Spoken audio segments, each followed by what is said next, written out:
Okay so hello everyone, good morning. Last one पर हम लोग बात कर रहे थे concept of electric field due to some special continuous charge distributions. और उस सीक्वेंस हम लोगों ने कुछ एक्सप्रेशंस देखे थे starting from field due to a rod. सबको याद होगा रॉड की फील्ड किसी जनरल पॉइंट पर, अगर एक्सिस पर है वो पॉइंट, इस लाइन पर है वो पॉइंट, तो होती है कितनी होती है के Q upon D D plus L. और उसके बाद हम लोगों ने केस देखा था, case of a semi circular ring, centre पर फील्ड निकाली थी। फिर उसके बाद सर्कुलर आर्क वाला केस भी आपको याद होगा। सर्कुलर आर्क वाले केस हम लोगों ने एक्सप्रेशन लिखा था इन टर्म्स ऑफ अल्फा/2। इंक आ गई क्या? नहीं नहीं, इंक अभी तक नहीं आई है, बस वही इंक है। अभी देखते हैं कितनी इंक चल पाएगी। ठीक है, तो ये पूरी शॉर्टेज चल रही है, पूरी खत्म हो चुकी है ऑलमोस्ट। और जो फ्लिपकार्ट का पार्सल आना था वो तो बीच में ही रुक गया है।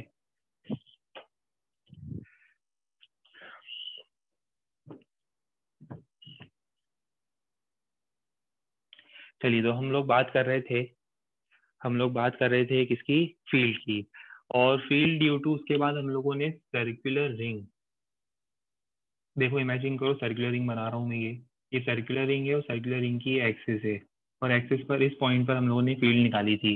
देखो फॉर्मूला दिख रहा होगा आपको, K Q X upon R square plus X square की पावर 3/2। ये देखो, ये लिखा है हमने, और ये फॉर्मूला सबको दिख रहा होगा। ये फील्ड थी, field due to circular ring on its axis. Graph वगैरह बनाया था, केसेस वगैरह डिस्कस करे थे, मैक्सिमम कब होगी और सारी चीजें डिस्कस करी थी हमने। चलिए, अब इसके बाद क्या हुआ था? इसके बाद हम लोगों ने क्लास का एंड करी थी। हाँ, क्लास बहुत इंटरेस्टिंग फॉर्मूले पे जाकर रुकी थी। क्लास बहुत इंटरेस्टिंग फॉर्मूले पे जाकर एंड हुई थी। और आज की सीरीज को, आज के इनिंग्स को वहीं से आगे कंटिन्यू करेंगे। और वो फॉर्मूला था सर्कुलर डिस्क का। सर्कुलर डिस्क के लिए हमने देखा था किसी जनरल पॉइंट पर, यहाँ पर एक्सिस पर, जो कि एक्स डिस्टेंस पर होता है, उस पॉइंट पर फील्ड होती है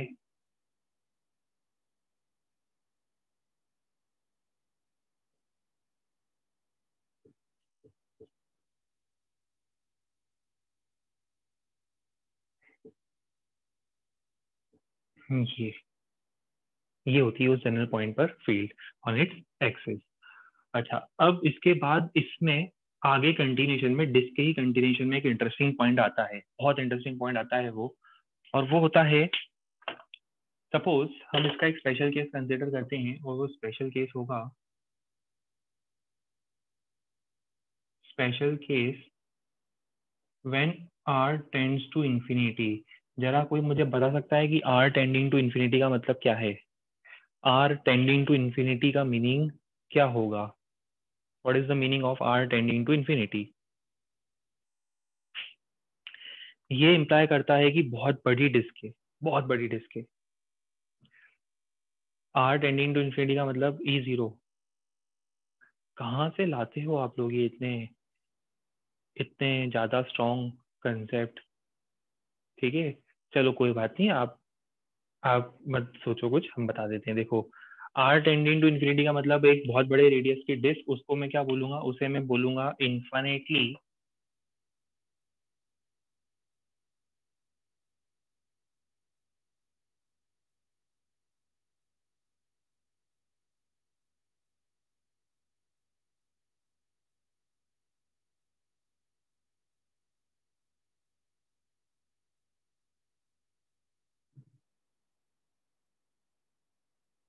वो हो जाएगा case of infinitely large plane sheet of charge. अब भैया, जब आपने कहा कि आर टेंडिंग टू इन्फिनिटी है, तो इतनी बड़ी डिस्क है, इतनी बड़ी डिस्क है, इतनी बड़ी डिस्क है कि वो जो डिस्क है वो आपको तो एक इन्फिनिटली लार्ज प्लेन शीट कैसी दिखाई देगी? आपको तो पता ही नहीं चलेगा वो सर्कुलर है भी या नहीं, आपको तो बस एक इन्फिनिटली लार्ज एक प्लेन डिस्क जैसी दिखाई देगी। और उस प्लेन डिस्क के कारण फील्ड निकालना सबको आता है। आर को रखो इन्फिनिटी, आर को रखूंगे इन्फिनिटी, ये हो जाएगा 0। और फील्ड आएगी sigma by 2 epsilon not. Physics की यही तो इंटरेस्टिंग बात है कि यही फॉर्मूला हम लोग आगे जाकर गॉस लॉ में भी डिराइव करेंगे। आज हम लोगों ने ये फॉर्मूला इंटीग्रेशन वगैरह से डिराइव करा है, आगे जाकर 3 4 5 7 क्लासेस के बाद गॉस लॉ से भी यही रिजल्ट आने वाला है। अभी एक इंटरेस्टिंग बात नोट करो, ये फॉर्मूले में जो फील्ड है, field is independent of, field is independent of distance.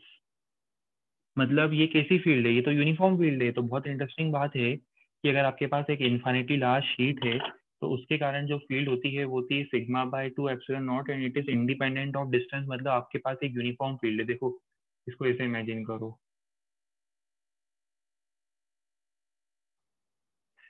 ये एक इन्फिनिटली लार्ज शीट है, ये देखो ये है एक इन्फिनिटली लार्ज शीट।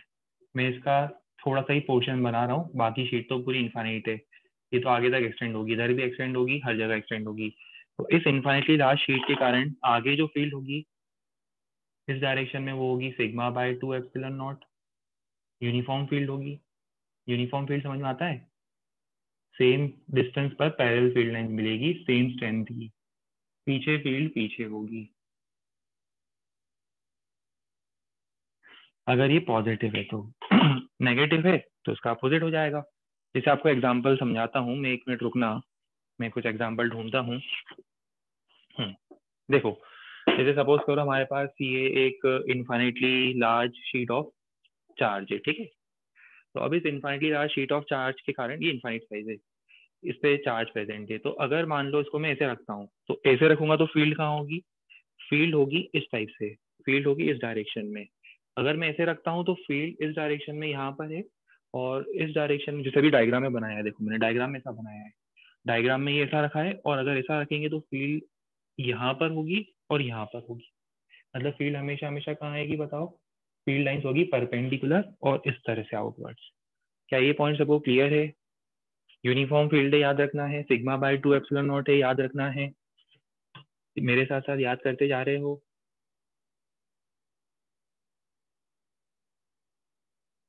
बिल्कुल सही, गुड, वेरी गुड, बहुत बढ़िया। चलो तो जल्दी से इसको हम लोग नोट करेंगे और फिर हम इस पे आज कुछ प्रॉब्लम्स करेंगे।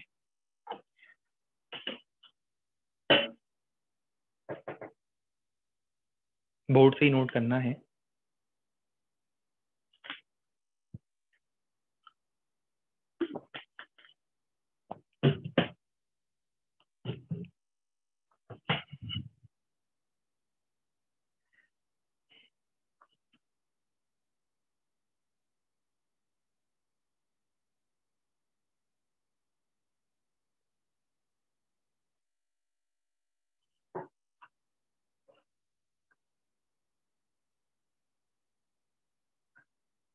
भाई ये कौन है भाई, ये कमाल के लोग, ये अपसाइड एंड डाउन साइड में नहीं होगी क्या?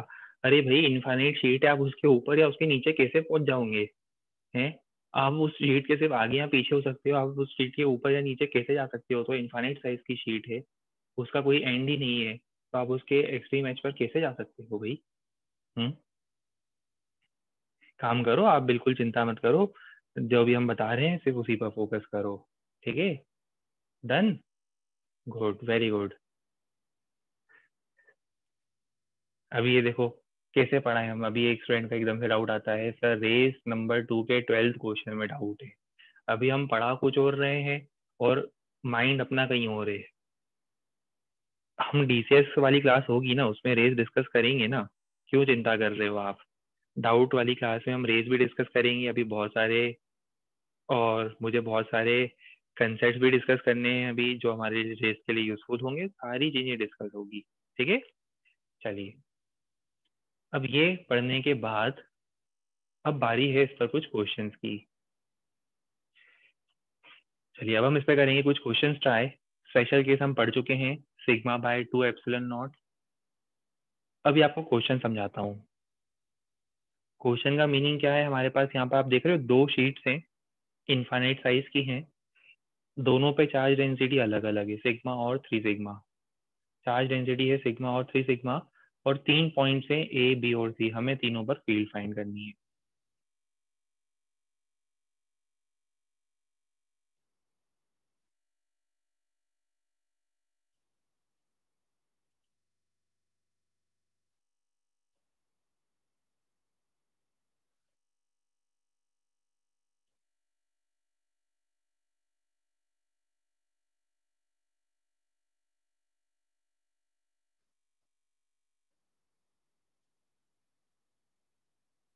क्वेश्चन आराम से देखो, थोड़ा अपना लॉजिक लगाओ कि डायग्राम के अकॉर्डिंग मैं आपसे क्या पूछ रहा हूँ। मैं आपसे पूछ रहा हूँ कि दोनों शीट्स के लेफ्ट में, दोनों शीट्स के राइट में और दोनों शीट्स के बीच वाले रीजन में, ये 3 रीजन्स हैं जहाँ पे मैंने आपसे फील्ड की वैल्यू पूछी है।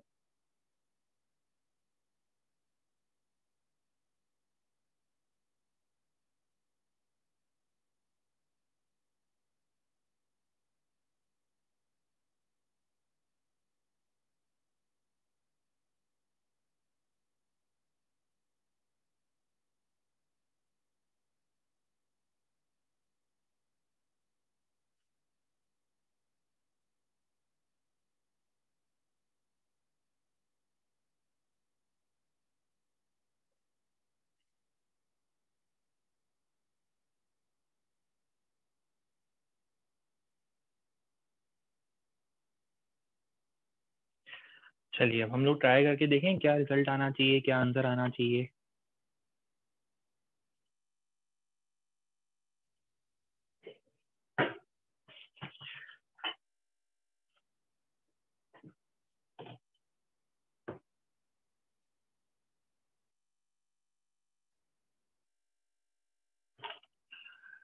देखो इस टाइप के क्वेश्चंस जो है ना वो आपको बहुत सारे आगे कैपेसिटर्स में भी फाउंडेशन के लिए यूजफुल होंगे।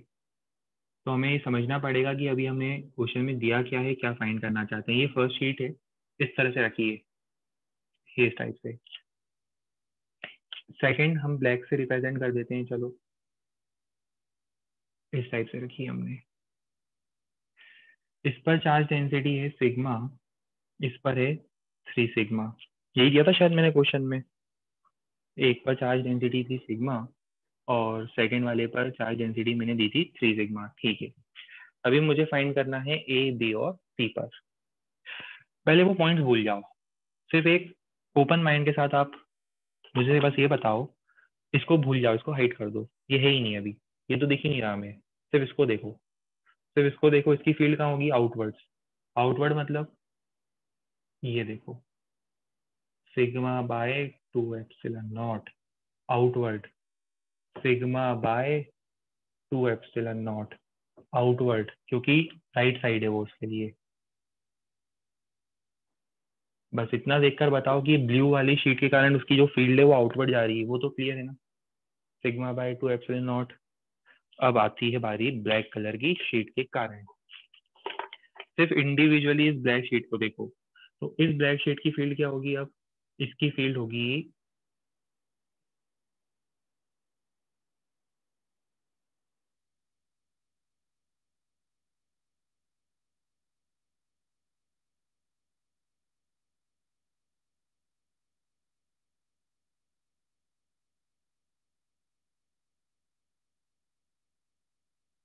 ठीक है।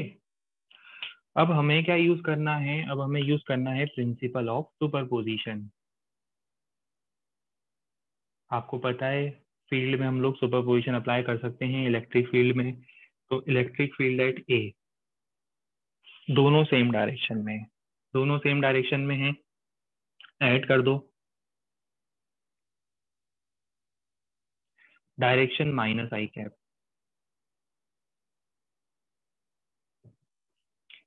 फील्ड एट बी, कौन ज्यादा है, ये ज्यादा है, इसमें से इसको माइनस कर दो, कितना आ जाएगा, डायरेक्शन इधर, माइनस आई कैप। सी पर दोनों इस साइड जा रही हैं, दोनों को ऐड कर दो,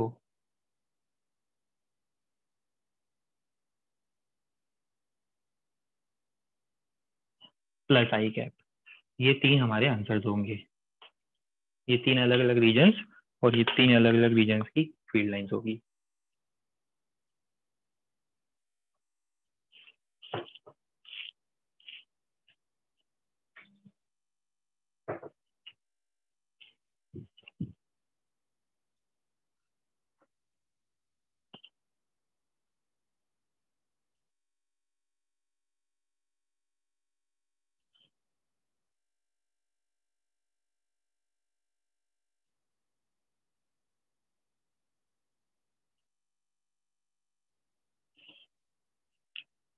चलिए अब थोड़ा सा और बढ़ाते हैं आगे इसी सीक्वेंस को।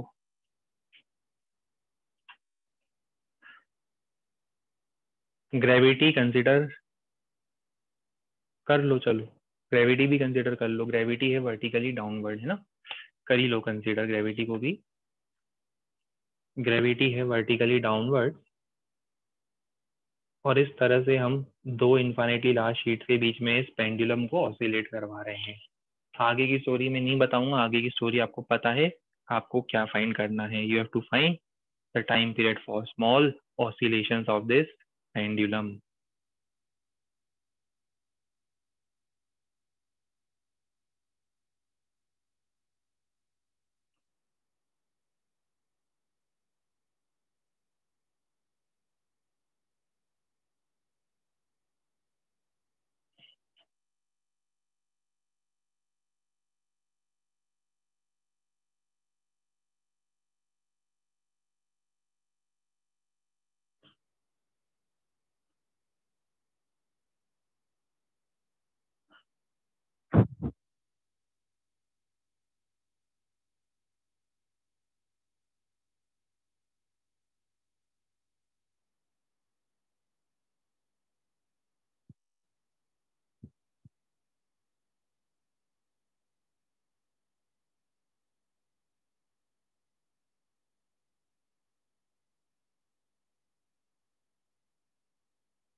हम लोग ट्राई करके देखें हमें क्या करना चाहिए था। दो वैल्यूज दी है, 2 सिग्मा और -सिग्मा।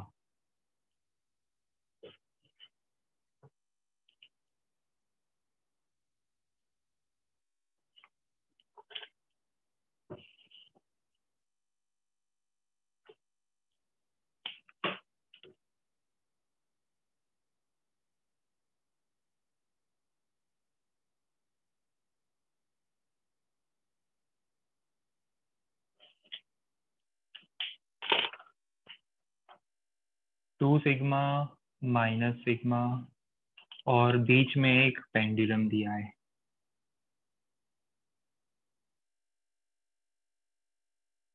M Q L. सबसे पहले इस 2 सिग्मा की फील्ड निकालते हैं। पॉजिटिव प्लेट है, फील्ड होगी प्लेट से outward, 2 sigma by 2 epsilon nought. Negative plate है, नेगेटिव प्लेट की फील्ड आउटवर्ड नहीं होगी, नेगेटिव प्लेट की फील्ड भी इनवर्ड होगी। इसका मतलब नेगेटिव प्लेट की फील्ड भी इसी डायरेक्शन में है। तो ध्यान से देखना किस तरह से मैंने दोनों फील्ड को सेम डायरेक्शन में लिखा है। अब हम निकालेंगे ई नेट। ई नेट कितना होगा, 2 और 1 3 सिग्मा। कहाँ होगा, नेगेटिव जे में। पर उसकी जरूरत नहीं है, नेगेटिव साइन की सिर्फ वैल्यू की जरूरत है। वैल्यू पर ध्यान दो, नीचे है, बस इतना सफिशिएंट है पता करना हमारे लिए। अब इस पर नेट फोर्स निकालेंगे। इस पेंडुलम पर नेट फोर्स कैसे निकालोगे, दो फोर्स लगेंगे। पहला लगेगा mg, दूसरा लगेगा QE। दो फोर्स लगेंगे डाउनवर्ड, mg और QE। और आगे हमें पता है कि एफ नेट नीचे के डायरेक्शन में नेट फोर्स होगा, mg प्लस QE। उसको मास से डिवाइड करो तो हमें जी इफेक्टिव मिलता है। सबको ये पता है, SHM के टाइम से आप लोग पढ़ते आए हो ये सब। जी इफेक्टिव हो जाएगा इतना,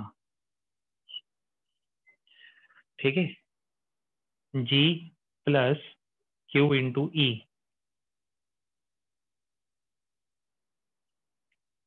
डिवाइडेड बाय एम। ये जी फैक्टिव आ गया, एक बार जी फैक्टिव आ गया उसके बाद आपका आंसर क्या आएगा, उसके बाद आपका टाइम पीरियड का आंसर आएगा 2 pi under root of l by g की इफेक्टिव वैल्यू। ये पूरा एक्सप्रेशन यहाँ आ जाएगा। ठीक है, प्रोसेस बहुत सिंपल है, सबको ये प्रोसेस क्लियर होना चाहिए।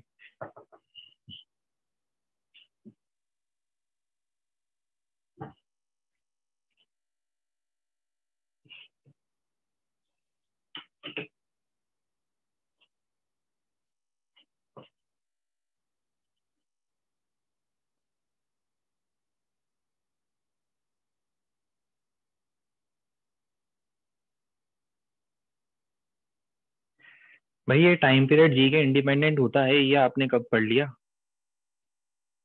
वो स्प्रिंग ब्लॉक सिस्टम का होता है। देखो एक सिंसियर रिक्वेस्ट है, आप लोग बुरा मत मानना, ऐसा मत सोचना कि मैं अदरवाइज बोलना चाह रहा हूँ, बस आप लोगों से एक सिंसियर रिक्वेस्ट ये है कि अगर आपका 11th का कंसेप्ट ही वीक है तो फिर कहीं ना कहीं देखो आप प्रॉब्लम तो फेस करोगे, तो एफर्ट तो आपको लगाने पड़ेंगे भाई।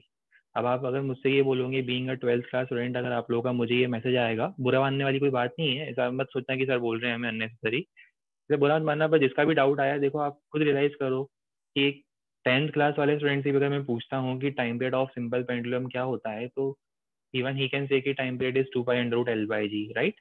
और वो भी ये बोल देगा कि सर टाइम पीरियड तो जी पे डिपेंड करता है और जी की हम इफेक्टिव वैल्यू यूज करते हैं। और उसके बाद पूरे 11th क्लास में आप लोगों ने एसएचएम के इतने क्वेश्चंस करे हैं, तो it is very disheartening to know कि अगर आप उसके बाद अगर हमें ये एक्सप्लेन करना पड़े कि वो स्प्रिंग ब्लॉक सिस्टम का टाइम पीरियड जी से इंडिपेंडेंट होता है और ये स्प्रिंग ब्लॉक सिस्टम नहीं है, ये सिंपल पेंडुलम है, तो 12th क्लास के पॉइंट ऑफ व्यू से देखो वो सही वाइब्रेशन नहीं आते हैं फिर, है ना। हम लोग सब 12th में हैं, हमें सबको रियलाइज करना पड़ेगा, और 12th के अकॉर्डिंग 11th के जो बेसिक कंसेप्ट होते हैं, ऐसा नहीं बोल रहे बहुत हाई लेवल के कंसेप्ट, बेसिक कंसेप्ट तुम्हारी मास्टरी होनी चाहिए। ठीक है।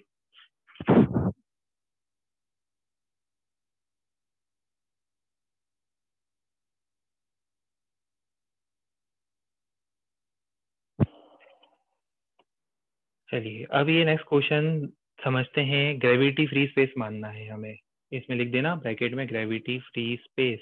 क्या लिखोगे ब्रैकेट में? Gravity free space. क्वेश्चन समझते हैं, क्वेश्चन में क्या करना है, एक चार्ज को रेस्ट से रिलीज करा, आपको बताना है कि वो कितने स्पीड से उस इनफाइनाइट साइज के प्लेट को स्ट्राइक करेगा।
आपको पता है स्टेप नंबर 1 आपको क्या करना है? मैं वेट कर रहा हूँ आप लोगों के आंसर का। स्टेप नंबर 1, सबसे पहले आप लोग क्या करोगे, फील्ड निकाल के फोर्स निकालोगे, फोर्स निकलने से एक्सीलरेशन मिलेगा, एक्सीलरेशन मिलने के बाद आप क्या करोगे नेक्स्ट स्टेप में, आपको पता है। लास्ट 1 मिनट और प्रोवाइड कर रहा हूँ कैलकुलेशन पार्ट के लिए, फिर हम सॉल्व करना स्टार्ट करेंगे।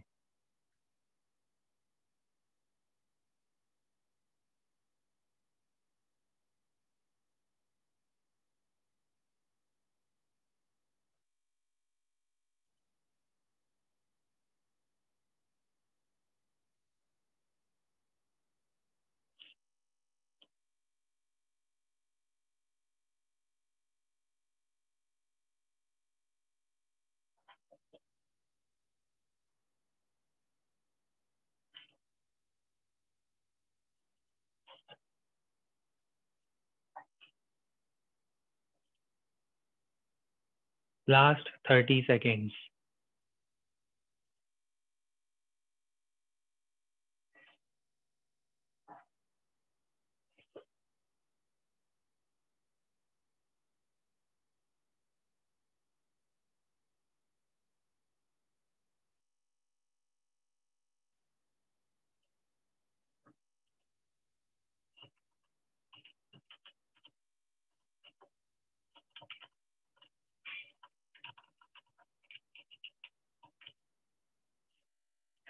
चलिए अब ट्राई करें। चलो अब इसको सॉल्व करके देखते हैं क्वेश्चन के अकॉर्डिंग हमें इसका अप्रोच क्या यूज करना चाहिए था। हमें एक शीट दी हुई है सिग्मा चार्ज डेंसिटी की और डी डिस्टेंस पर एक चार्ज है।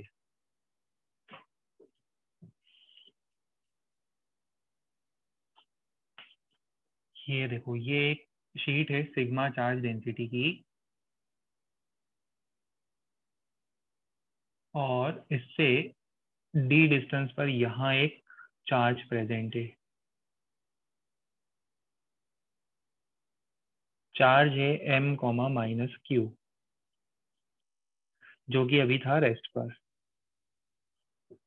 इसको मैं बोल देता हूँ पॉइंट ए और अल्टीमेटली ये अट्रैक्ट होके आएगा पॉइंट बी पर, किसी स्पीड से स्ट्राइक करेगा। ये किसी स्पीड से स्ट्राइक करेगा इस प्लेट को, मान लेते हैं वो स्पीड है v। सबसे पहले हम फील्ड लिखेंगे। सबको पता है फील्ड कितनी होती है, फील्ड होगी sigma by 2 epsilon not. Charge पे फोर्स कहाँ लगेगा, फील्ड के अपोजिट, क्योंकि नेगेटिव चार्ज है तो नेगेटिव चार्ज पे फोर्स लगेगा फील्ड के अपोजिट, मतलब अट्रैक्टिव। कितना फोर्स लगेगा, Q इंटू ई। तो समझ में आ रहा है, डायरेक्ट लिख दें Q इंटू ई। ये फोर्स हो गया। फोर्स आने के बाद, ये फोर्स हो गया, फोर्स आने के बाद मुझे चाहिए एक्सेलरेशन। डिवाइड कर दो मास से, मुझे मिलेगा एक्सेलरेशन। ये मुझे मिल गया एक्सेलरेशन, ये है एक्सेलरेशन ऑफ पार्टिकल। अब एक बार एक्सेलरेशन आ गया उसके बाद हमारी लाइफ बहुत इजी हो जाती है। अब हमारी लाइफ में आगे कोई प्रॉब्लम नहीं आएगी। क्यों, क्योंकि अब हमें सिर्फ काइनेमेटिक्स की इक्वेशन अप्लाई करनी है from A to B, A से बी तक। Initial speed 0, acceleration Q sigma by 2 epsilon nought M. Distance कितना ट्रैवल करना है, डिस्टेंस ट्रैवल करना है डी के इक्वल। कौन सी इक्वेशन लगाएंगे, जो मर्जी लगा दो। अब इसके बाद अगर आप थर्ड इक्वेशन लगाओगे तो आपको v मिल जाएगा। निकालना आता है, थर्ड इक्वेशन से v मिलेगा। मैं सॉल्व नहीं करूंगा, है ना। Third equation V square equal to U square plus 2as, उससे v मिलेगा। आपको उसके बाद चाहिए टाइम। टाइम के लिए उसके बाद आप क्या कर सकते हो, चाहो तो फर्स्ट इक्वेशन उसके बाद लगा सकते हो, या आपको पहले ही निकालना है s equal to U T plus half A T square. Second equation से आपको टाइम मिल जाएगा और थर्ड इक्वेशन से आपको फाइनल स्पीड मिल जाएगी। और ये दो हमारे आंसर्स होंगे। ये हमारा आंसर होगा, ये भी हमारा आंसर होगा।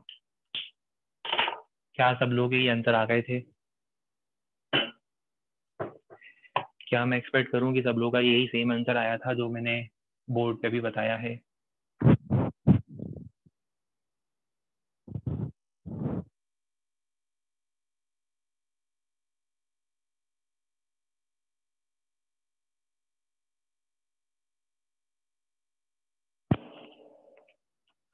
गुड, वेरी गुड, नाइस, बढ़िया।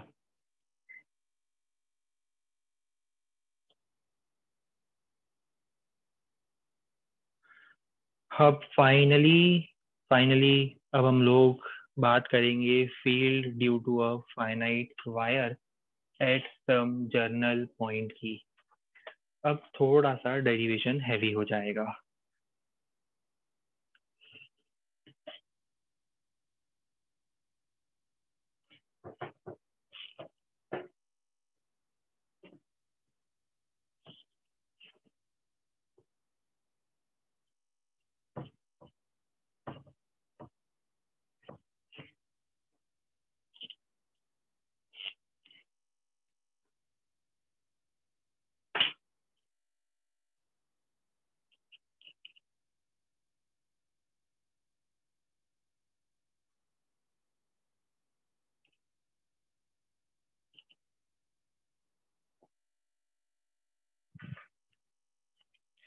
चलिए, तो अब हमें क्या फाइंड करना है? हमें फाइंड करना है field due to finite wire.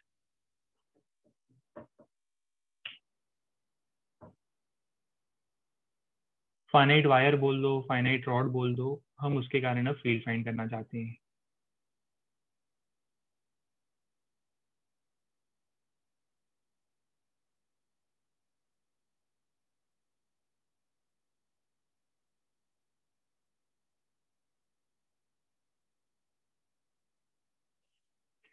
ठीक है, तो ये एक फाइनाइट लेंथ का वायर है जिस पर चार्ज डेंसिटी है लैम्डा। जैसे ये रॉड हो गई, रॉड या वायर हो गया। अभी आज हमने रॉड के कारण फील्ड निकाली भी थी, बट सबसे सिंपल पॉइंट पर निकाली थी जो इसके एक्सिस पर ही, मतलब इसी लाइन पर होता है, यहाँ पर फील्ड निकाली थी। अब मेरा क्वेश्चन ये है कि भाई कोई जनरल पॉइंट हो। पॉइंट तो यहाँ भी हो सकता है, पॉइंट तो यहाँ पे भी हो सकता है, पॉइंट यहाँ भी हो सकता है। कोई जनरल पॉइंट पर अगर फील्ड निकालनी हो तो कैसे निकालेंगे? तो मैं रॉड को थोड़ी देर के लिए ना ऐसा कर रहा हूँ। रॉड ऐसे रखने के बजाय मैं ऐसे रख रहा हूँ डेरिवेशन के पॉइंट ऑफ व्यू से, राइट। चलिए, अब जिस पॉइंट पर आपको फील्ड निकालनी है वो पॉइंट कहाँ पर है? वो पॉइंट मान लो यहाँ पर है। अभी स्टोरी आपके भी समझ में आई पूरी है ना, डेरिवेशन देखते हैं ना पहले। इस पॉइंट पे फील्ड निकालनी है। पॉइंट कहाँ पर है? तो ये वायर से बी परपेंडिकुलर डिस्टेंस पर है। कितने परपेंडिकुलर डिस्टेंस पर है? ये वायर से बी परपेंडिकुलर डिस्टेंस पर है। ठीक है, चलो अब हम क्या करते हैं, यहाँ से इस पॉइंट से एक्स डिस्टेंस पर ध्यान देना सब लोग। यहाँ से हम एक्स डिस्टेंस पर dx लेंथ का एक छोटा सा एलिमेंट लेते हैं वायर पर।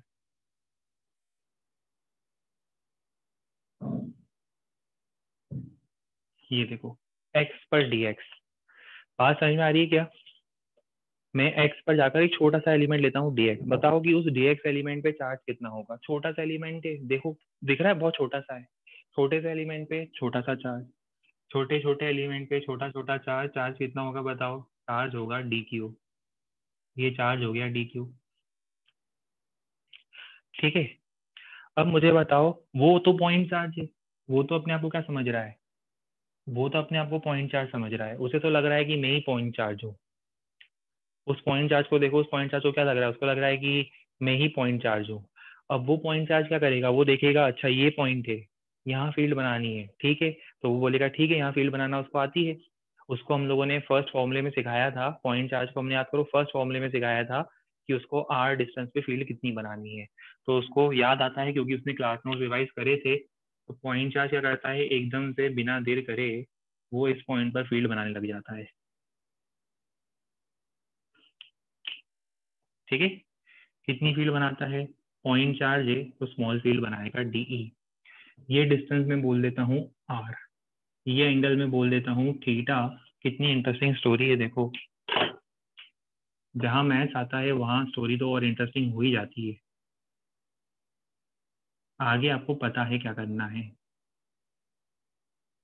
D E X D E Y. यार एक मिनट और रुकेंगे ना, ब्लैक कलर अपन जितना बचा है उतना रिफिल कर देते हैं। एक मिनट के लिए हम और रुकेंगे। बस ये आज आखिरी दिन है इंक का। आज की जितनी इंक थी वो अब, ये आखिरी डोज था इंक का।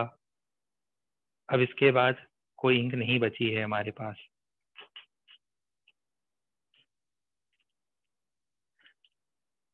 कल की चिंता कल करेंगे, अभी तो ये फॉर्मूला कंप्लीट हो।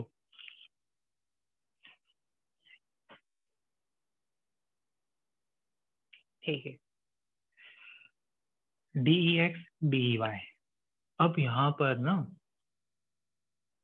प्रॉब्लम पता है क्या आती है? यहाँ पे प्रॉब्लम ये आती है कि इसमें से कोई भी कैंसिल नहीं होने वाला है। पूरी तरह से कोई भी कैंसिल नहीं होगा। हाँ, कैंसिल हो सकता था डी ई वाई, वो भी कब? जब पता है ये पॉइंट बिल्कुल सेंटर पर होता, सिमेट्रिक सेंटर पर होता। पर ये तो अभी नीचे है ना, देखो आप थोड़ा सा देख रहे हो, थोड़ा सा नीचे शिफ्टेड है। मतलब एक्स भी पूरी तरह से कैंसिल नहीं होगा, वाई भी पूरी तरह से कैंसिल नहीं होगा, कोई भी फील्ड पूरी तरह से कैंसिल नहीं होना चाह रही है। इसका मतलब हमारे पास अब कोई ऑप्शन है नहीं, हमें दोनों निकालना पड़ेगी और दोनों को अलग अलग इंटीग्रेट करना पड़ेगा। उसके अलावा तो हमारे पास कोई ऑप्शन नहीं है अब। चलो मुझे पहले बताओ डी की वैल्यू लिखना आती है सबको? डी ई होगा K D Q by R square. जहां पर कोई आपसे पूछता है ये आर से है ना, जहाँ पे आपसे कोई पूछता है कि डी क्यू कितना होगा, एकदम से बता देना डी क्यू होगा लैम्डा डी एक्स। बिना देर के ये बता देना कि डी क्यू होगा लैम्डा डी एक्स, जहाँ पे लैम्डा क्या है, इसकी चार्ज डेंसिटी है और डी एक्स उसकी लेंथ है, तो lambda D x is D Q. चलो अब मुझे सबसे पहले इसका एक्स कंपोनेंट बताओ। डी कॉस थीटा, ये सी थीटा मतलब कॉस थीटा लिखा है मैंने, D cos theta is D E x. और आपको पता है आगे की स्टोरी, ई एक्स कैसे निकालते हैं, ई एक्स निकालते हैं integration of D E X से। आओ हम लोग ई एक्स निकालेंगे, integration of D E X that is integration of D E cos theta. D कितना है, K D Q by R square. देखते जाना यहाँ पर, अब लिखने का काम बाद में करेंगे, पहले समझेंगे। डी ई कॉस थीटा, पर अभी स्टोरी में एक और टर्न है, डी क्यू कितना है, लैम्डा डी एक्स। अब देखो यहाँ पर ये इंटीग्रल बहुत इंटरेस्टिंग है अपने आप में। अब क्यों है इंटरेस्टिंग, समझना इसको। कितने वेरिएबल है इस इंटीग्रल में, कोई मुझे बता सकता है कितने वेरिएबल क्वांटिटीज है इस इंटीग्रल में, वेरिएबल क्वांटिटीज कितनी है इस इंटीग्रेशन में। जीरो। वाह।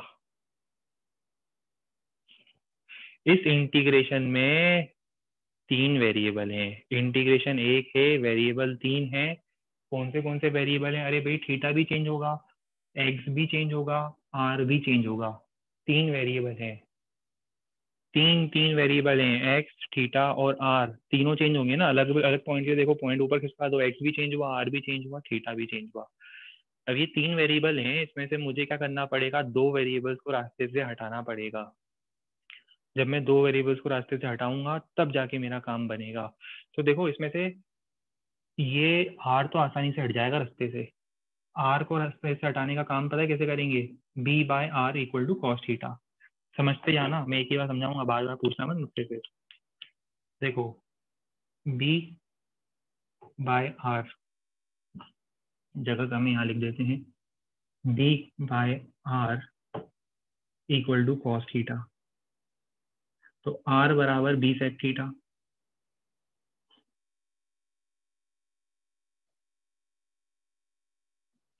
ठीक है, अभी ज्यादा डिजाइन वगैरह नहीं दे रहे आजकल हम बोर्ड पर, है ना, इंक भी बचानी है, इसलिए डिजाइन डिजाइन कम कर दी है हमने अभी। दूसरा है, अब हमें क्या है, ये एक्स को भी एलिमिनेट करना है। तो देखो ध्यान से देखना कैसे एलिमिनेट करूंगा, x by b equal to tan theta, x by b equal to tan theta, तो x equal to b tan theta. Short में लिख रहा हूँ, इसी में लिख रहा हूँ, x equal to b tan theta. अब अगर x equal to b tan theta है तो उसको डिफ्रेंशिएट कर दो डिफ्रेंशिएट। तो d x by d t कितना हो, d x by d theta कितना होगा, बी टेन का डिफरेंशियल सेक स्क्वायर थीटा। जरा आराम से देखो इक्वेशन को, एक्स था बी टेन थीटा, एक्स था बी टेन थीटा, डिफरेंशिएट करो तो हो जाएगा b as it is tan का डिफरेंशियल सेक स्क्वायर थीटा। ठीक है, तो यहाँ से मैं क्या करूंगा, डी थीटा को मल्टीप्लाई में ले आऊंगा। अब आप सोच रहे होंगे सर ऐसा क्यों कर रहे हो आप, रीजन है कि देखो यहाँ से आपको डी एक्स एलिमिनेट होता हुआ दिखेगा। अगर मैं डी एक्स को भी एलिमिनेट कर दूं, अगर मैं आर को भी एलिमिनेट कर दूं, तो मेरा इंटीग्रेशन किस में कन्वर्ट हो गया, सिर्फ थीटा वेरिएबल बचेगा, सिर्फ थीटा वेरिएबल होगा। हाँ या ना में रिस्पॉन्स भी दे देना मुझे एक बार जल्दी से। बहुत बढ़िया, गुड, वेरी गुड, शाबाश।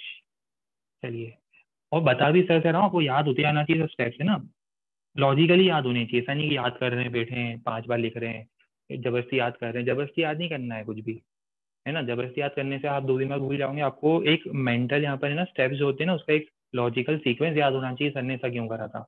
अब इसके बाद आप क्या करोगे, इन दोनों वैल्यूज को उठा के यहाँ पटक दो, क्या आएगा बताओ,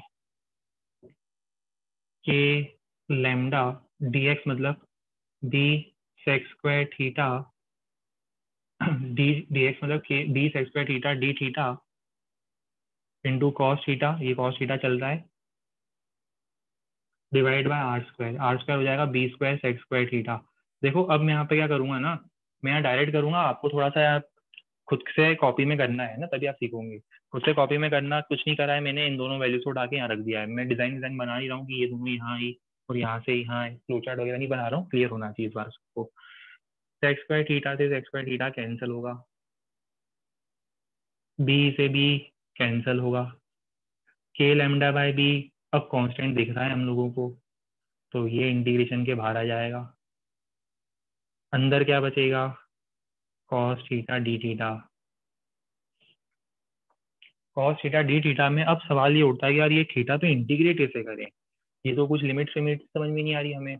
अब यहाँ मैं आपको समझाता हूँ कि लिमिट किस तरह से ली जाएगी।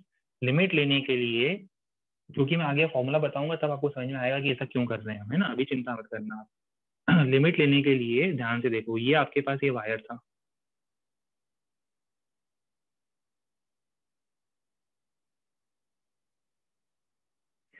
ये वायर था, ये पॉइंट था यहाँ पर। लिमिट लेने के लिए आप क्या करोगे, सबसे पहला डिफरेंशियल एलिमेंट आपको यहाँ मिलेगा, देखो इमेजिन करो, सबसे छोटा सबसे पहला डिफरेंशियल एलिमेंट यहाँ मिलेगा, सबसे आखिरी डिफरेंशियल एलिमेंट यहाँ मिलेगा। तो आप एक काम करो, वायर के दोनों एक्सट्रीम पॉइंट्स को ज्वाइन कर दो। क्या कर दो, वायर के दोनों एक्सट्रीम पॉइंट्स को ज्वाइन कर दो। कर दिया ज्वाइन दोनों एक्सट्रीम पॉइंट्स को। अब उसके बाद देखो लिमिट लग रही है थीटा पर, तो थीटा कहाँ से कहाँ वेरी करेगा, अगर मान लो मैं थोड़ी देर के लिए इस एंगल को, थोड़ी देर के लिए मैं इस एंगल को बोल देता हूँ थीटा 1, और इस एंगल को बोल देता हूँ थीटा 2, बोल सकता हूँ इस एंगल को थीटा 1 और इस एंगल को थीटा 2। ये दिए होंगे हमें क्वेश्चन में, ये हमें क्वेश्चन में दिए होंगे कि वायर, वो जो पॉइंट है वो वायर पर कितना एंगल सबटेंड कर रहा है, वो आपको दिया होगा क्वेश्चन में, तभी तो हमें उस पॉइंट की इन्फॉर्मेशन मिलेगी कि पॉइंट कहाँ पर है। तो ये आपको दिया होगा कि थीटा 1 थीटा 2, तो लिमिट बता दो कहाँ से कहाँ तक होगी। लिमिट होगी -θ1 से +θ2। अब आपके माइंड में सवाल होगा, सर ये -θ1 क्यों, देखो ये रेफरेंस लाइन है, ऊपर का एंगल पॉजिटिव, नीचे का एंगल नेगेटिव। जरा हेल्प करो मेरी इंटीग्रेशन में। अब के lambda by B cos theta का इंटीग्रेशन क्या होता है, sine theta, sine θ2 minus sine of -θ1। तो सबको पता है ना, साइन -θ माइनस साइन थीटा, ये हो जाएगा कन्वर्ट इसमें। अगर ये स्टोरी क्लियर हो रही है यहाँ तक तो हाँ बोल दो। अभी 1 मिनट और रुकना, अभी लिखना मत, समझना आगे।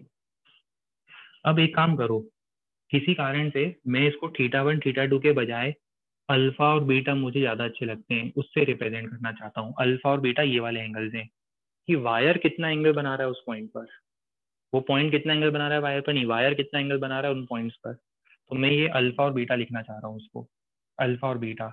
तो अगर ये एंगल अल्फा और ये एंगल बीटा है, तो आपको पता है ना, θ1 हो जाएगा 90 माइनस अल्फा, θ2 हो जाएगा 90 minus beta, sine 90 minus alpha sine 90 minus beta, जल्दी से बता दो क्या होता है, सबको पता है, K lambda by B cos alpha plus cos beta, ये हमारा ई एक्स आएगा। बिल्कुल शानदार फॉर्मूला है, इसे याद रख लिया जाए अब। के lambda by B cos alpha plus cos beta. ये अभी मैंने सिर्फ एक्स डायरेक्शन की फील्ड फाइंड करी है, पहले आप यहाँ तक नोट करोगे और उसके बाद हम वाई डायरेक्शन की फील्ड की बात करेंगे।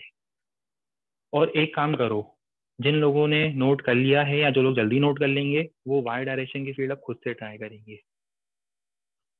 आपको एग्जैक्टली मिल रहे हैं 5 मिनट, उसमें आपको ये नोट भी करना है, और नोट कर लिया तो वाई डायरेक्शन की फील्ड भी फाइंड करनी है। करो ट्राई।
देखो प्लीज, एक रिक्वेस्ट है कि अब आप इस तरह के अगर डाउट पूछोगे, सर ये साइन थीटा को आपने कॉस अल्फा कैसे लिख दिया, साइन थीटा टू को कॉस बीटा कैसे लिख दिया, तो आई एम रियली सॉरी कि 12th क्लास में मैं आपकी हेल्प नहीं कर पाऊंगा।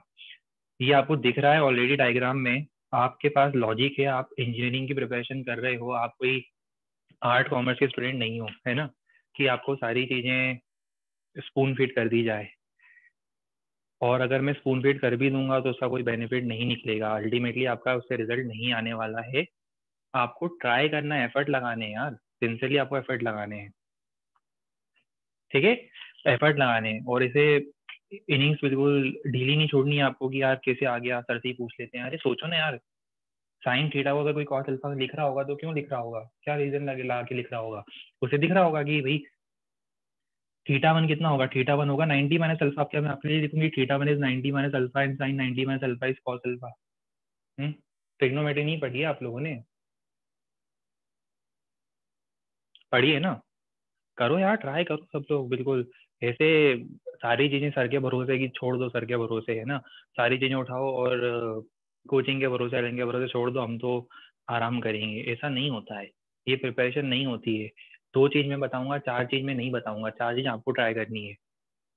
एग्जाम मुझे नहीं देनी, एग्जाम आपको देनी है, एफर्ट आपको लगाने हैं, लॉजिक आपका जनरेट होना चाहिए, है ना।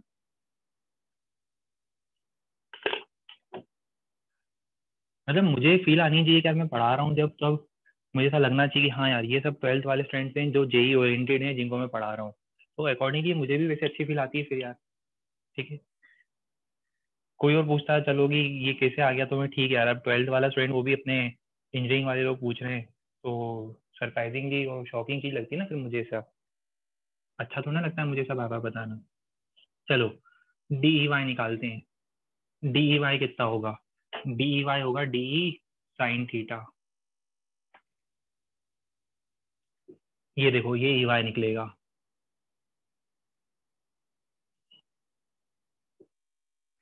सब कुछ सेम चल रहा है, सब कुछ सेम चल रहा है, बस अब बता दो साइन थीटा का इंटीग्रेशन कितना होगा, साइन थीटा का इंटीग्रेशन कितना होगा, minus cos theta, sine theta का इंटीग्रेशन होगा माइनस कॉस थीटा।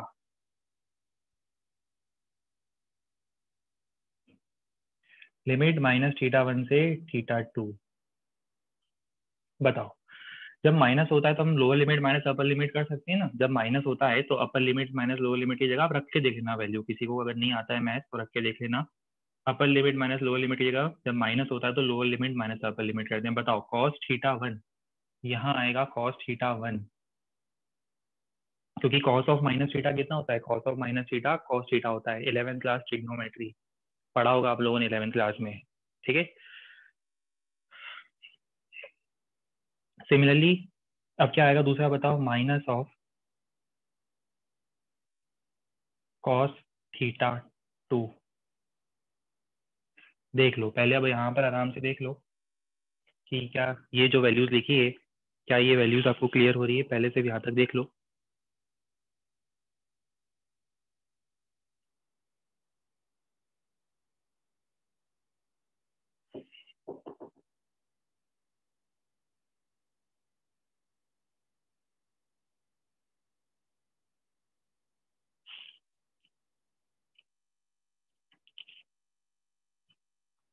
चलिए अब अगर ये क्लियर है तो बस मेरी हेल्प कर दो कि अब यहाँ पर मैं ई वाई के नीचे लिख देता हूँ।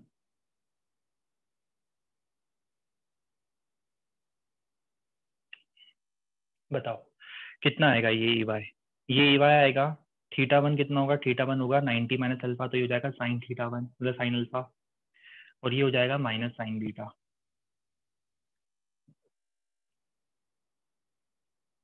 समझ में आ गई बात।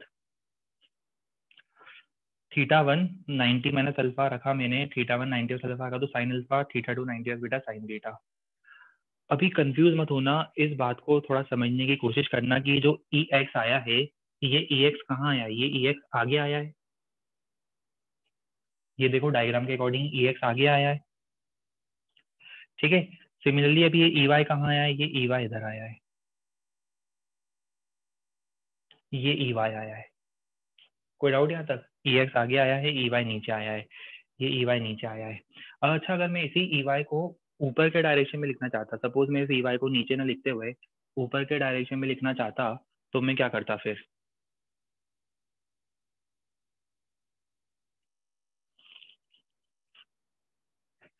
क्या मैं यहाँ पे नेगेटिव साइन लगा दूं? बिल्कुल। तो अगर देखो ये ई वाई नीचे इतना आ रहा है, तो मुझे बताओ अगर मैं ई वाई ऊपर एज्यूम करता हूँ तो ऊपर के डायरेक्शन का ई वाई कितना आएगा? ऊपर के डायरेक्शन का ई वाई आएगा sign beta minus sine alpha. ठीक है, ये क्यों लिख रहा हूँ मैं बताऊंगा आपको, याद रखने के लिए ऐसा लिख रहा हूँ मैं, क्यों लिख रहा हूँ ये भी बताऊंगा कि मैंने वाई डायरेक्शन ऊपर लेते हुए वाई डायरेक्शन का मैंने ई वाई लिख दिया sign beta minus sine alpha. अब जब मैं ऐसा लिख देता हूँ उसके बाद हमारे लिए काम बड़ा आसान हो जाता है। ये लिख लिया। अब देखो सुनो आगे की स्टोरी। अब आगे की स्टोरी सुनो। अब इसको याद कैसे रखेंगे हम लोग? याद रखने के लिए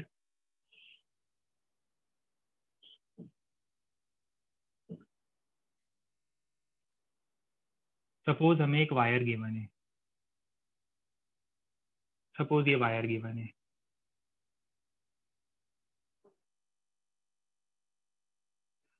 और एक पॉइंट है, मान लो यहाँ कहीं है वो पॉइंट। अब आपसे किसी ने पूछा कि इस पॉइंट पे फील्ड कितनी होगी, तो सबसे पहला स्टेप, स्टेप नंबर 1 देखो कैसे फाइंड करेंगे। स्टेप नंबर 1, एक तो परपेंडिकुलर ड्रॉप करना, फिर दूसरा वायर के एक्सट्रीम एंड को ज्वाइन कर देना।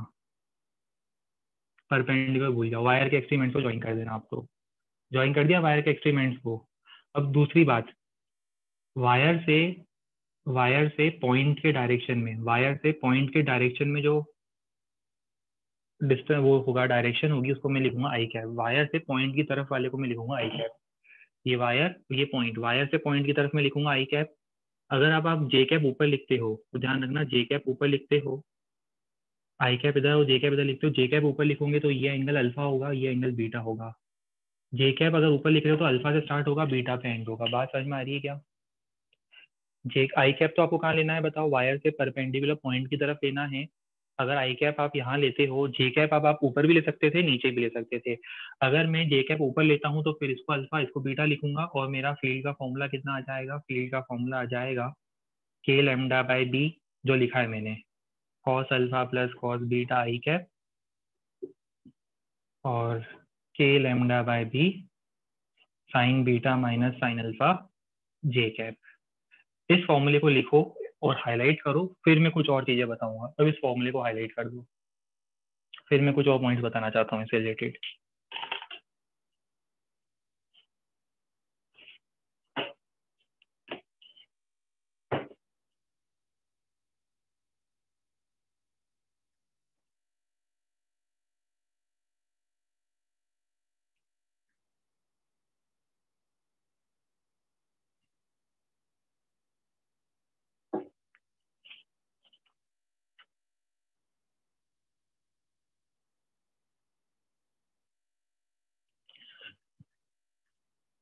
चलो अभी दूसरा केस।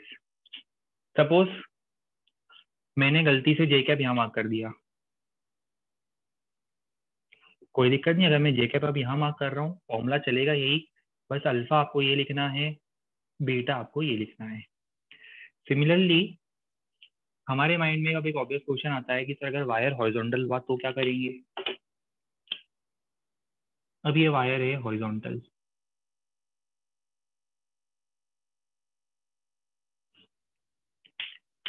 ये पॉइंट है यहाँ पर,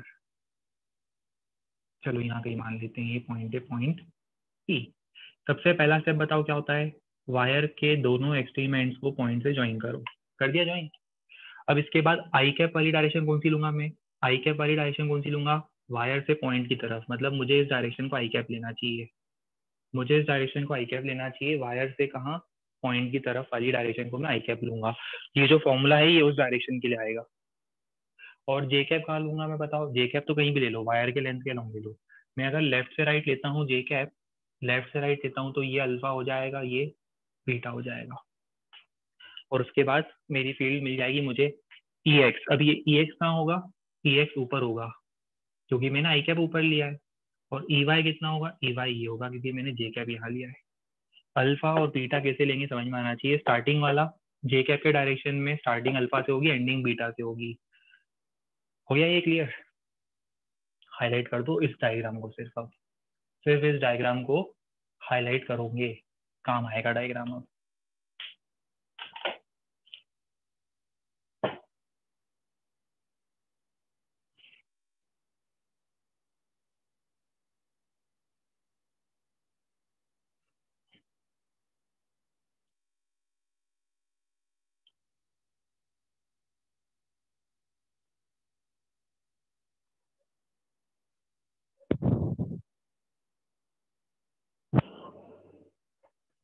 चलो अब रैंडमली मैं आपसे एक क्वेश्चन पूछता हूँ।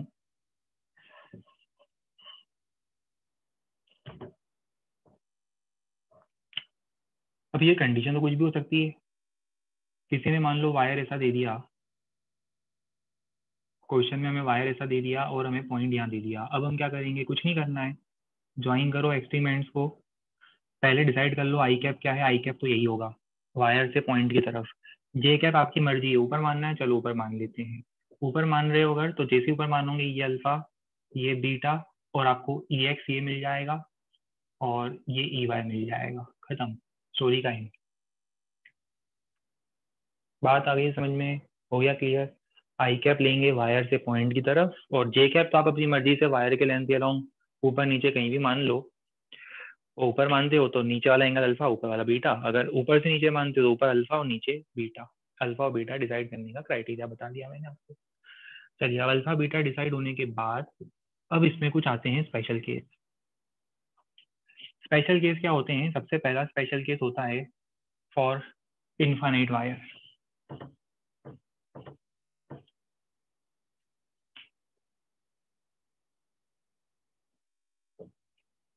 Special case number 1 for infinitely long wire.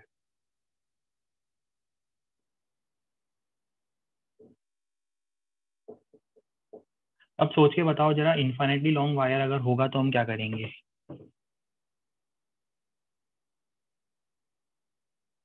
Suppose एक इनफाइनाइटली लॉन्ग वायर है, तो अब हम क्या करेंगे? ये इनफाइनाइटली लॉन्ग वायर है। जब मुझे कोई पॉइंट दिया जाएगा यहाँ पर, जो कि वायर से कितने डिस्टेंस पर है, वायर से बी डिस्टेंस पर है, जब मैं इनको ज्वाइन करूंगा, देखो ज्वाइन कर दो, मुझे बताओ अल्फा बीटा कितने होंगे? अल्फा और बीटा जब मैं इसको ज्वाइन करूंगा तो ये एंगल कितना होगा और वो एंगल कितना होगा? इनफाइनाइट वायर के लिए 0 डिग्री होंगे। अल्फा और बीटा 0 डिग्री होंगे। जरा रखो वैल्यू 0 डिग्री, cos 0 1 तो कितना जाएगा? 2k λ/b। तो ये फील्ड आ रही है एक्स में 2k λ/b। अच्छा, वाई की फील्ड 0 हो जाएगी, वाई में कोई फील्ड आएगी नहीं, मतलब इनफाइनाइट वायर की फील्ड हॉरिजॉन्टल होती है इस टाइप से। कितनी होती है? 2k λ/b। ठीक है, इसमें लिख देना ब्रैकेट में, इस वायर के लिए अल्फा और beta both are tending to 0, so field will be only along x. ये हो जाएगा e x and e y will be equal to 0। There will be no component of field in y direction. अब imagine करते हैं, ये देखो ये wire है, ये इन्फाइनिटी लॉन्ग वायर है, मान लो इन्फाइनिटी लॉन्ग है। यहाँ पे पॉइंट है, फील्ड कितनी होगी? 2k λ/b इस डायरेक्शन में। ये इन्फाइनिटली लॉन्ग वायर है, यहाँ पे फील्ड कितनी होगी? 2k λ/b। ये इन्फाइनिटली लॉन्ग वायर है, इस पॉइंट पे फील्ड निकालनी है तो 2k λ/b। बात समझ में आ रही है? इन्फाइनिट लॉन्ग वायर की फील्ड होती है 2k λ/b। फिर दूसरा केस होता है, अच्छा एक मिनट रुको जरा, एक इंटरेस्टिंग बात और है। आपको याद है मैंने एक इन्फाइनिटली लॉन्ग वायर का एक क्वेश्चन दिया था आप लोगों को, फोर्स निकालने का एक होमवर्क क्वेश्चन दिया था 4-5 दिन पहले। अब आप डायरेक्टली आंसर निकाल सकते हो उसका। वहाँ पे क्यू चार्ज रखा था, उस पर फोर्स कितना हो जाएगा? 2k⁴ स्टोरी खत्म। अब आ जाएगा answer directly, field into charge. ठीक है, दूसरा केस होता है case of semi infinite wire. Semi infinite wire जरा समझना पड़ेगा हमें, सेमी इनफाइनाइट वायर क्या होता है? सेमी इनफाइनाइट वायर मतलब वायर तो बहुत बड़ा है पर हम उसके एक पॉइंट से ऑब्जर्व कर रहे हैं। जैसे एग्जांपल, ये वायर है, आगे से तो बहुत बड़ा होगा ये वायर, पर यहाँ पे एंड हो रहा है, ये एंड पॉइंट है और यहाँ से एक्सटेंड हो रहा है, ये एक्सटेंड होता जा रहा है, ये सेमी इनफाइनाइट वायर है, यहाँ से एक्सटेंड होता जा रहा है। अब मान लो वो पॉइंट कहाँ पर है? वो पॉइंट यहाँ पर है एग्जैक्टली, ये रहा वो पॉइंट।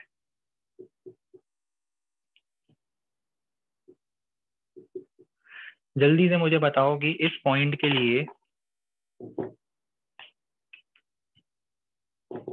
इस पॉइंट के लिए अल्फा कितना होगा? इस पॉइंट के लिए अल्फा कितना होगा? 90 डिग्री, वेरी गुड, 90 डिग्री सही है। बीटा कितना होगा?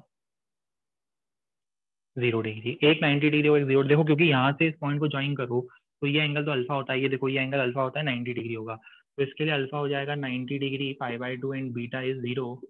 रख के देखते हैं चलो। एक 90 डिग्री एंगल है, एक 0 डिग्री एंगल है, तो के लैम्डा बाय बी आना निश्चित है, K lambda by B. Similarly देखो यहाँ पे बीटा को रखो 0, बीटा को रखो 0 क्योंकि मैं इसको बीटा मान रहा हूँ, इसको अल्फा मान रहा हूँ। ये अल्फा है, ये बीटा एंगल है ना, और मैं पॉजिटिव आई ऊपर मान रहा हूँ, पॉजिटिव आई ऊपर मान रहा हूँ, तभी ये अल्फा है तभी ये बीटा है, राइट। ये देखो ज्वाइन कर दो, ये अल्फा और ये बीटा, सेमी इनफाइनाइट वायर यहाँ से इनफाइनाइट पे जा रहे हैं। अब यहाँ पर पॉजिटिव एक्स ये है, पॉजिटिव वाई ये है, राइट। तभी मैंने इसको अल्फा लिखा है, इसको बीटा लिखा है। अब मुझे बताओ कि जब मैं अल्फा को रखूंगा 90 डिग्री और बीटा को रखूंगा 0, तो ये फील्ड कितनी आ रही है? माइनस के लैम्डा बाय बी। माइनस के लैम्डा बाय बी आने का मतलब क्या है? के लैम्डा बाय बी नीचे की तरफ, के लैम्डा बाय बी नीचे की तरफ। तो बस इसको ऐसे याद रख लो कि सेमी इनफाइनाइट वायर की फील्ड कितनी होती है? के लैम्डा बाय बी आगे, के लैम्डा बाय बी नीचे। ये दो स्पेशल केस नोट करो, फिर हम कुछ और चीजें इसमें डिस्कस करेंगे।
देखिए अब इसका यूज हम कहाँ करेंगे?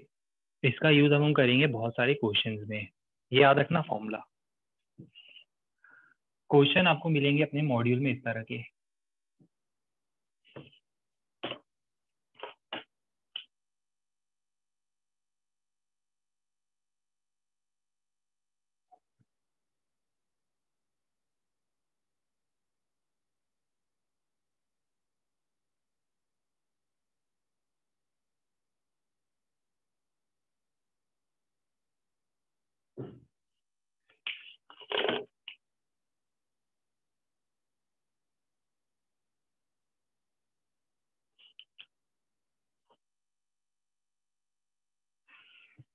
रेडियस है आर। देखो समझते हैं अपन ने एक क्वेश्चन का, हम लोग समझते हैं क्वेश्चन का मीनिंग क्या है। ये एक सेमी इनफाइनाइट वायर दिख रहा है, यहाँ से सेमी इनफाइनाइट वायर है, यहाँ सेमी इनफाइनाइट वायर यहाँ के रुका और यहाँ आकर ये सेमी सर्कुलर आर्क में, सेमी सर्कल में कन्वर्ट हो गया। ठीक है, तो ये सेमी इनफाइनाइट वायर और एक semi circular arc, semi circular ring. Radius है सेमी सर्कल का आर और लैम्डा चार्ज डेंसिटी इन दोनों की, चार्ज डेंसिटी लैम्डा दोनों की। किसी ने आपसे पूछा कि बताओ इस पॉइंट पे फील्ड क्या होगी। अब इस पॉइंट पे फील्ड निकालनी है ना, सुनो ध्यान से। इस पॉइंट पे फील्ड निकालने के सबसे पहले मुझे बस इतना बताओ, इस वायर की, इस सेमी इनफाइनाइट वायर की फील्ड क्या होगी? के लैम्डा बाय बी और के लैम्डा बाय बी। समझ में आ रही है बात? ये देखो, इसी वायर को उठा के टिल्ट कर दो। ये वायर यहाँ एंड हो रहा था ना, तो फील्ड नीचे थी। ये वायर यहाँ एंड हो रहा है तो फील्ड ऊपर होगी। सिर्फ वायर की फील्ड लिखी है। वायर की फील्ड के साथ अब एक फील्ड और कौन बनाएगा बताओ जरा? वायर की फील्ड के साथ एक फील्ड और बनाएगा, कौन बनाएगा वो फील्ड?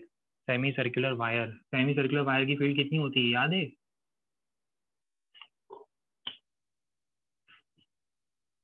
सेमी सर्कुलर वायर की फील्ड होती है 2 K Q pi pi R square. यहाँ आपको फॉर्मूला यूज करना है, वो फॉर्मूला यूज कर लो। चलो, K lambda by R sine alpha by 2 divided by alpha by 2।